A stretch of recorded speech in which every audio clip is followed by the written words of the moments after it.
Hi guys, welcome back to Everything Elizabeth, my channel where I have been showcasing some amazing items from my 30-year collection. In this video I'm going to showcase my appearance on Mornings with Kerry Ann, which was a very popular Australian morning program, and I went into the studio and showcased some of my wares on national television. I hope you enjoy.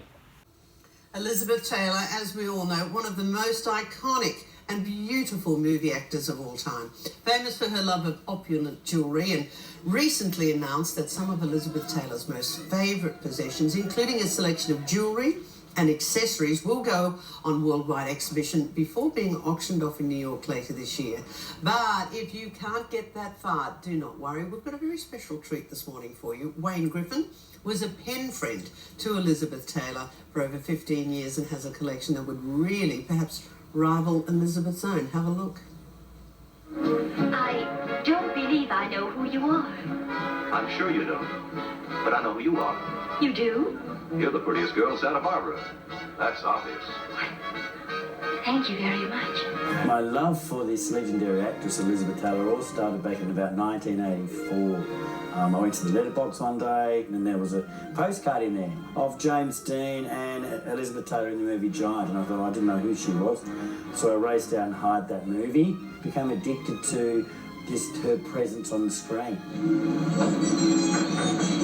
You're not exactly loyal to your employer, are you, Jen? No, sir, I'm not complaining. I've been collecting since the postcard, since 1984, so it's coming on to 27 years, the collection.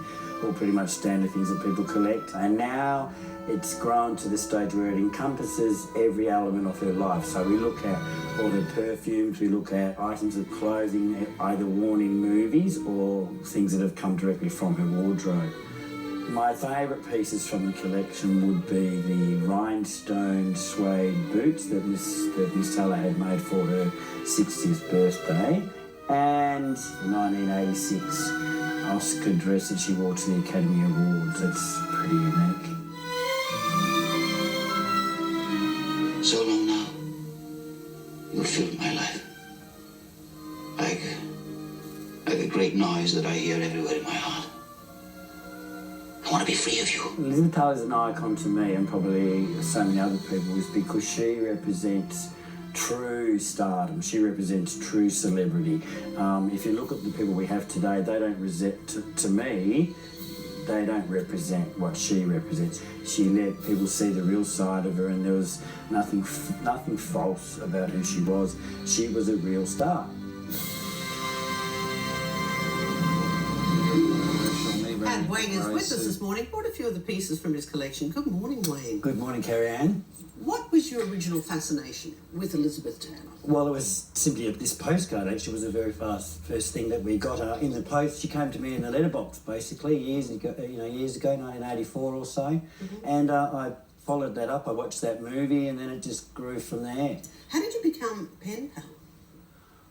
Well, I wrote and did some research and checked the tabloid press out on a regular basis every day to find keywords or key people that were part of her entourage or her. And you got those letters. And I got those people. Shen Sam used to be her public relations person, and I developed a friendship with her, and I'd send her items and she would then take them to Elizabeth's home in California. Wow. Let's walk through some of what you've got.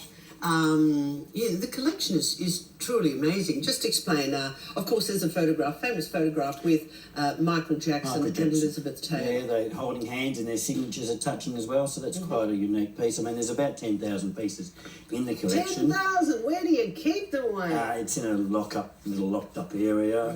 Not right through far the home. away. No, moving to the garage or anything. Okay, tell me about this beautiful little hat. This hat was worn by her when she was dating Eddie Fisher on a trip to France. Now, all the pieces you see too, they all come authenticated and they've all been documented through. Can I tell you? Am I allowed to touch these? I knew you'd do that. I knew you'd do that. Yes. Look. Do they fit? Do that, and with the toe, the crystals on the toe. How cool is it? What size feet did she have? 6B. 6B. Yeah, and they were designed for her for her 60th birthday. She wore them on the Larry King program. Wow. Very cool. How did you come by these? They came from a Hollywood shoe museum in Texas. So after a period of time, people know that I'm a collector, and I've had, like, for example, if I can just say this bag here, from when she was 15, her housekeeper, she gave it to her housekeeper when she was 15, and her housekeeper died in 2005 and left it to her grandson. He found me, and now I have it in the collection. Wow.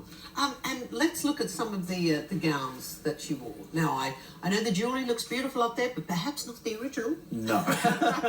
So what we need a security guard at the for other that. end? That's Pokerellis, a film she did with George Hamilton in 1987. So that's one of the costumes. There's 3 of the costumes from that movie in the collection. We have about 11 altogether. The yellow or the mustard one in the middle is from Cleopatra. Irene Sharaff was the designer for that, and the costume, she had about 65 costumes in the movie. When you would write to Elizabeth through her people, what would you say? What information did you give her? How did you talk to her?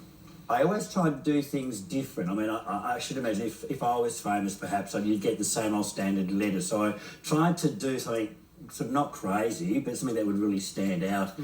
Different coloured paper. I do things like, she was supposed to come to Melbourne for a perfume release by Diamonds in 1992, and she didn't turn up.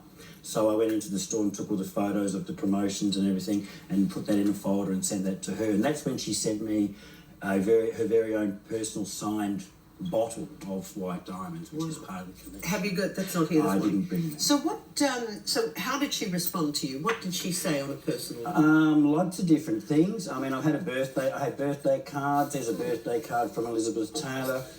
She's just got a Van Gogh card out of the kitchen cupboard, I would imagine. Just different little notes that we do have here.